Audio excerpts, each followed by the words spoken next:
নতুন একটি net fabrics dress design করার অভিজ্ঞতা ছিল সত্যি অসাধারণ। ফেব্রিক্সটি ছিল অনেক নরম আর নতুন স্টাইল তৈরি করতে চেয়েছিলাম, যা একদিকে থাকবে রুচিশীল এবং অন্যদিকে আরামদায়ক। এখানে আমি ফেব্রিক্সের ধরন নির্বাচন করি সফট নেট, যাতে ড্রেসটি পরলে আরামদায়ক লাগে এবং একটি সুন্দর ফ্লো থাকে। এখানে আমি হালকা গোলাপি কালারের ফেব্রিক্স নিলাম। এই কালারটা আমার কাছে অনেক ভালো লাগে। ডিজাইনের ক্ষেত্রে আমি চেয়েছিলাম একটি সুন্দর লুক। তাছাড়া বাচ্চাদের ড্রেসের ক্ষেত্রে এই কালারটা অনেক বেশি ভালো লাগে, আর যে কোনো বাচ্চারা পরলে খুবই খুশি হয়ে যাবে। এই জন্য আমি মূলত ফ্লাওয়ার্স গুলো তৈরি করেছিলাম। তার সাথে অনেক গর্জিয়াস একটি লেস ব্যবহার করলাম, যেটা এই ড্রেসটাকে আরো বেশি আকর্ষণীয় করে তুলেছে।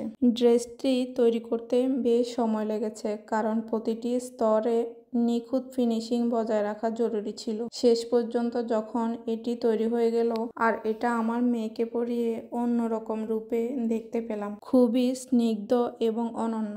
নেট ফেব্রিক্সের এই ড্রেস যে কারো সৌন্দর্যকে আরো বেশি ফুটিয়ে তুলবে তা নিঃসন্দেহে বলা যায়। আর আপনারা চাইলে এই ড্রেসটা প্রি অর্ডার করতে পারেন। এর কয়েকটা কালার এবং সাইজ কাস্টমাইজড করে নিতে পারবেন। তাহলে ইনবক্স করতে পারেন অথবা স্ক্রিনে দেওয়া হোয়াটসঅ্যাপ নাম্বারে যোগাযোগ করতে পারেন। আজকের মতো বিদায় নিচ্ছি। পরবর্তীতে নতুন ড্রেস ডিজাইন করলে অবশ্যই শেয়ার করব।